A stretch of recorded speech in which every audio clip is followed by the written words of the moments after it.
Legal showdown. The nation's highest court hears the case of a baker who says making a wedding cake for a same-sex couple would violate his faith. Victory for President Trump. The administration's ban on travel to the U.S. by residents of 6 mostly Muslim countries is upheld. End of an era. Michigan Representative John Conyers, who has been battling sexual harassment allegations, says he's retiring today. And a chance to help the Pope. Tickets are now on sale for the annual Vatican Christmas Raffle. We'll tell you how to get them. On EWTN News Nightly for Tuesday, December 5th, 2017.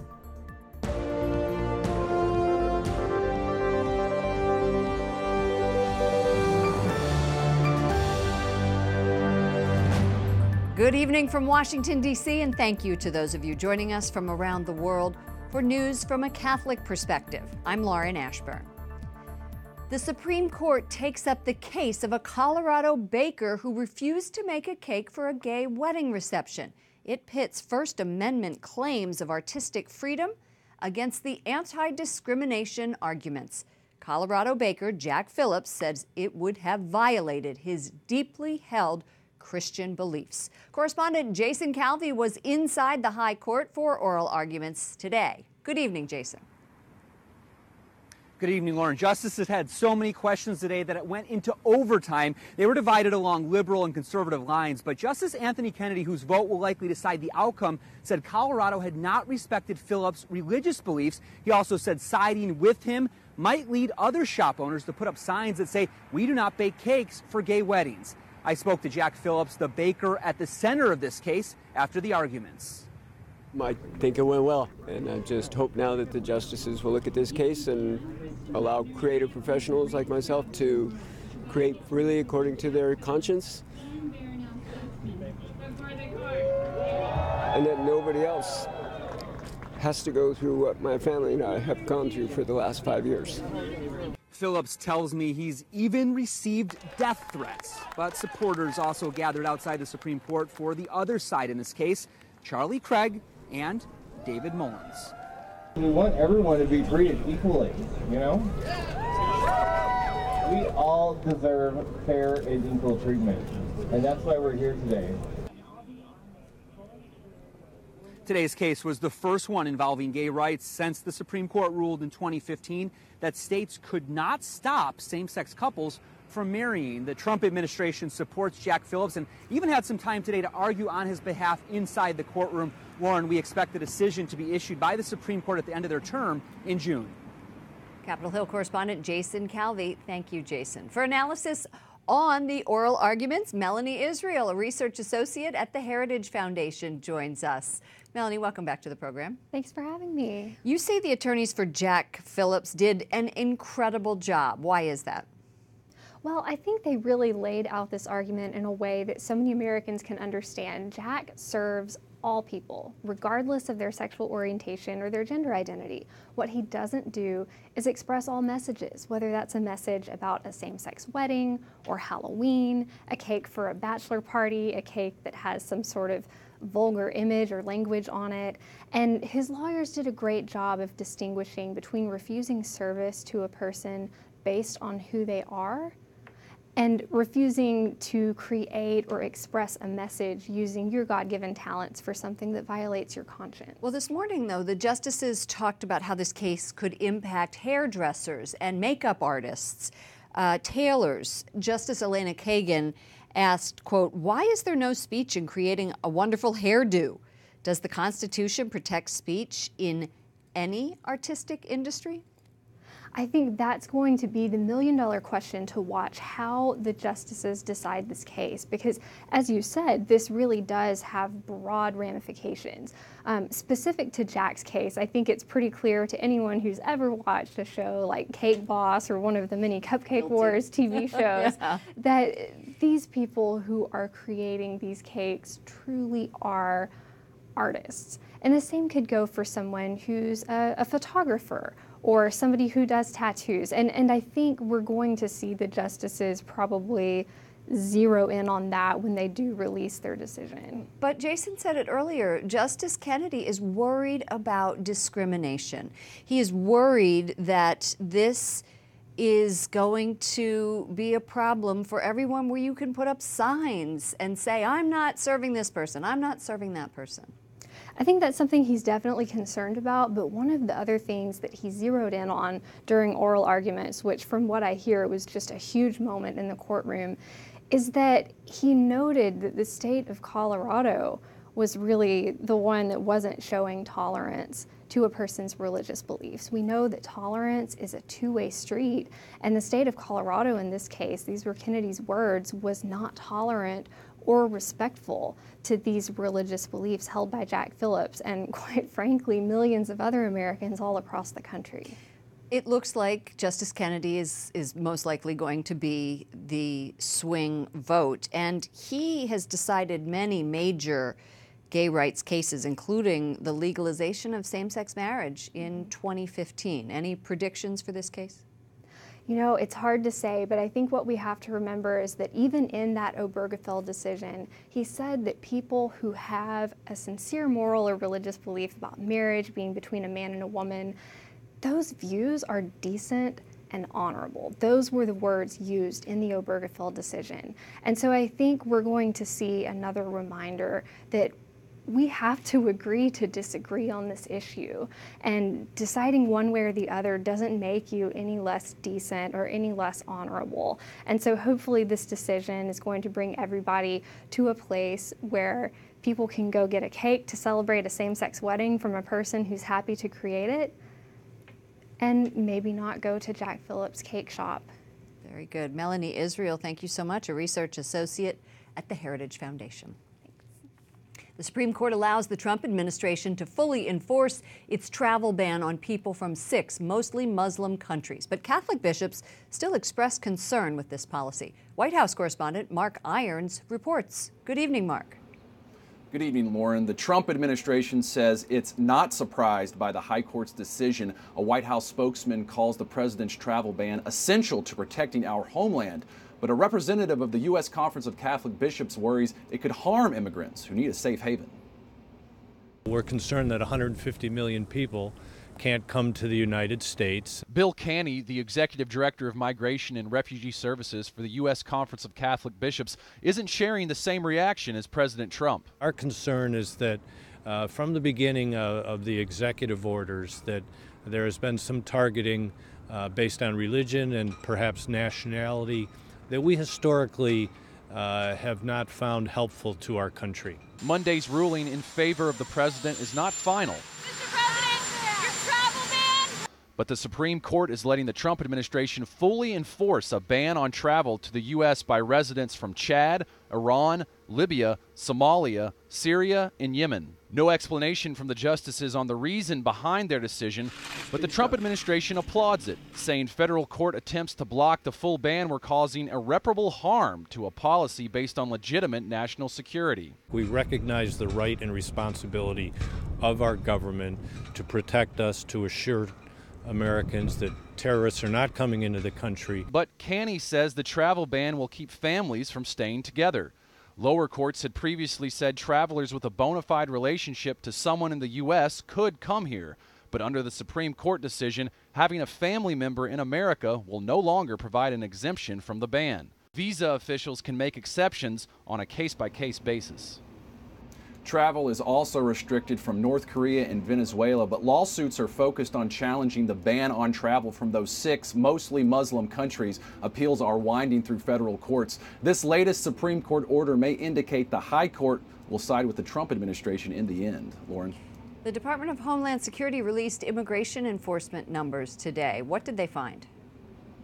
Border Patrol arrests have dropped to a 45-year low, but detentions by officers away from the U.S.-Mexico border have greatly increased during President Trump's time in office as his efforts to overhaul the immigration system have taken effect. White House correspondent Mark Irons, thank you. Alabama Senate candidate Roy Moore is getting support on Twitter from President Trump and financially from the GOP. Stop playing games with the people of Alabama and with the people of America. It's time to get up and start getting busy. Moore got a boost from the president, both on social media and with a personal phone call. The Republican National Committee had severed its ties 3 weeks ago with the candidate following allegations of sexual misconduct, but now it's funding him again. Democratic Representative John Conyers resigns from Congress, bringing an abrupt end to the Detroit Liberals' nearly 52-year career in the House. I am retiring today, and I want everyone to know how much I appreciate the support. Incredible. Conyers is accused of sexually harassing former female employees. He denies the allegations. The 88-year-old says he would like his son, John Conyers III, to replace him in Congress. A group of Muslim countries warns President Trump not to recognize Jerusalem as Israel's capital.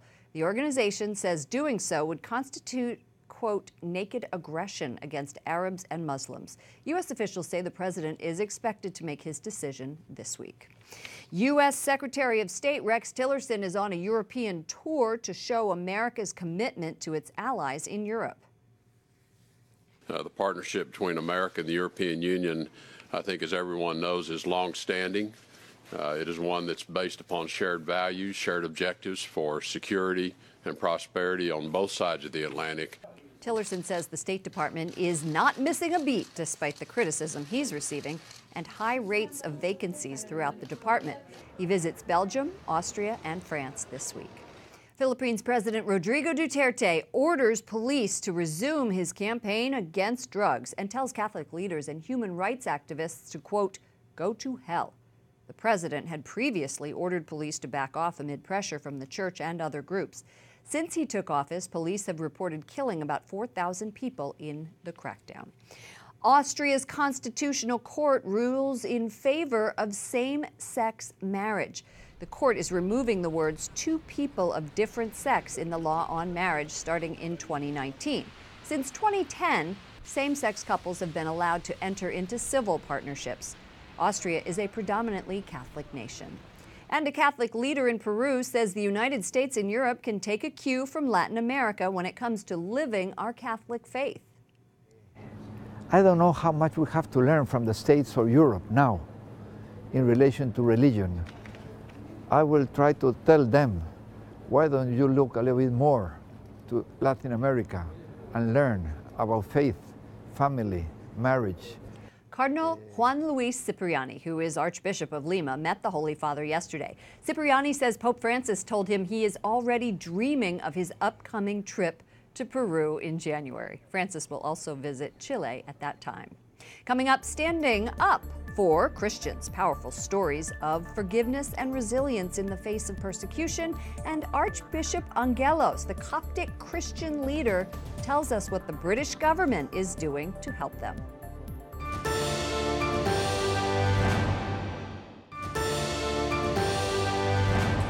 Dozens of lawmakers, diplomats, and human rights advocates say the plight of persecuted Christians is a crisis that affects all people of faith. They are meeting in the nation's capital this week to highlight that crisis and find solutions. Correspondent Wyatt Goolsbee joins us from the Trump Hotel in Washington, where it's taking place. Good evening, Wyatt. Good evening, Lauren. A number of Orthodox groups, Greek, Coptic, Syriac, are all banding together to voice their concern for Christians under threat. They say Christians must be allowed to be in their ancient homeland and live as equals. But advocates say they'll need help from the U.S. government to make that happen. For the better part of a decade, Christians have been caught in the crossfire. Since 2014, groups such as ISIS and Boko Haram have carried out targeted attacks against Christians. Last year, the State Department declared it genocide. Now, high-ranking Orthodox Christians are calling for U.S. lawmakers to step up their support. The suffering is not only persecution, economic situation, lack of everything, infrastructure, and the growth of Islamic groups. This Orthodox leader, based in New Jersey, feels deeply the suffering of his fellow Christians in his native homeland, Syria. He says America must act. We need to promote the citizenship notion. In the Middle East, we belong to our sect, religion, church, so we need really to feel Syrians, Iraqis, Lebanese. This is very important, I think. Christian groups aren't just having a tough time in Syria and Iraq. Former U.S. Ambassador Peter Theros, who now represents the U.S. to Orthodox Christians in Jerusalem, says the church is facing political pressure from Israeli lawmakers. Some elements in the Israeli political system, particularly over on the more right-wing basis, have tabled a bill in the Knesset that effectively will enable the Israeli state to confiscate lands of all churches. The former diplomat says it's just one of many political challenges Christians face that many Americans may not be aware of. Now, in addition to Orthodox Christians, Catholic groups are also calling for American support. Vice President Mike Pence tweeted this picture yesterday saying important dialogue with Bashar Warda, the Archbishop of Erbil, about POTUS comment to directly assist persecuted Christians and religious minorities in Iraq. I'm heading to the Middle East this month to discuss U.S. plans to accelerate funding for those impacted in the region. The vice president announced in October that the Trump administration would start giving direct aid to Christian groups. Up until now, foreign aid has gone to the United Nations humanitarian efforts, which many say has not reached the Christian minorities. Lauren? Correspondent Wyatt Goolsby reporting from outside the Trump Hotel in Washington. Thank you, Wyatt. Persecuted Christians are finding support all over the globe. Their cause is being discussed in some of the most famous buildings, like the White House and London's Parliament. And it's not just Catholics and evangelicals who are rallying the cause. Joining us now from the Trump Hotel in Washington, D.C. is Archbishop Angelos from the new Coptic Orthodox Diocese of London. Welcome to the program. I know you've been honored by the Queen of England for your services on international religious freedom. Tell us what you hope to accomplish here. Yes, good day to you all. I think the most important thing in us coming together is recognizing the plight that so many people are experiencing at the moment, and the fact that when we come together and speak together, we can keep that issue alive and at the same time try to collaborate to help them as much as we can in whatever way we can. But what do you want specifically? I know Coptic Christians are in Egypt. Is there anything that you're asking for? Well, I think this issue is wider than Coptic Christians in Egypt. I think it's something that affects Christians all over the Middle East and sometimes all over the world. The one thing I think we want to call upon as Christians is the right of every person to worship freely. And if that be our brothers and sisters Christians, that is also good, because when we do that, we add credibility to our calling and our message as Christians. In 2013, Prince Charles visited the Coptic Orthodox Church Center in London, Archbishop Angelos, and he expressed his concern for Christians in the Middle East. You work closely with British Parliament. Here in America, we're tracking legislation, and on News Nightly, we cover that all the time. Can you tell us what the British government is doing to help, and is aid from that government getting to Christians? Well, there is a greater consciousness of what's going on and the need to collaborate, working with the churches and organizations on the ground. So I think from that perspective, we see the British government doing more. Of course, what we do need is also to realize that there needs to be collaboration between governments and between policies, rather than people working in silos and then wasting good resources. Christians in Egypt have been targeted by terrorists. This year alone, at least 71 Christians were killed in attacks. How is the Coptic community coping? Well, over the past 12 months, we've had almost 150 people killed, actually, with between church bombings, shootings of pilgrims on the way to monasteries, and then targeted attacks. We've been called by those who seek to attack us as their favorite prey. But I think what we see in Egypt is an incredible sense of resilience and a desire to continue to live within that context. Now, what happens is that people don't stop living as Christians. Their churches are still full and they're still effective and people still live their faith, but they do so knowing that they are more vulnerable and moving as targets through a community. So I think that really needs to be addressed, because it undermines the state of citizenship, where a person needs to be protected by the state, but also accountable. Archbishop Angelos of the Coptic Orthodox Diocese of London, thank you so much for joining us. Thank you. Up next, a Christmas raffle at the Vatican. We'll have a report on the items you could win and praying for grandparents. The Holy Father has a message for those who don't take care of their elders.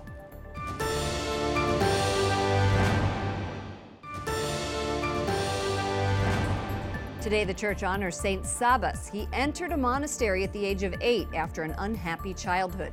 He is one of the most highly regarded patriarchs among the monks of Palestine. The oldest nun on Long Island in New York has died. Sister Grace Regino Wingenfeld passed away Saturday at the age of 106. Newsday reports the Dominican sister was a math whiz and continued to profess her love for numbers into her final days. In September, Sister Grace marked 90 years as a nun. Eternal rest grant unto her, O Lord. In Rome, tickets are now on sale for the annual Vatican Christmas Raffle. This is the 5th edition of the lottery, which coincides with the Christmas season. Money raised in the raffle will go to the Holy Father's charities. Juliet Lindley is EWTN News Nightly's Vatican correspondent. She joins us from Rome. Juliet, tell us more about this Christmas raffle. What are the prizes? Where do they come from? Lauren, it's the 5th annual Vatican Christmas Raffle, and there are actually 12 prizes up for grabs. Now, the first prize is a ecological Volkswagen Up vehicle, and the second is an electric bike. So both very environmentally friendly prizes, which would be very much in the spirit of Laudato Si. Now, other prizes would include a artisanal music box, a coffee machine, a men's watch, a silver framed mirror, and even a ceramic picnic tea set. Now, these are all prizes that have been donated to the Holy Father. Can anyone buy tickets? How much is the going price for these?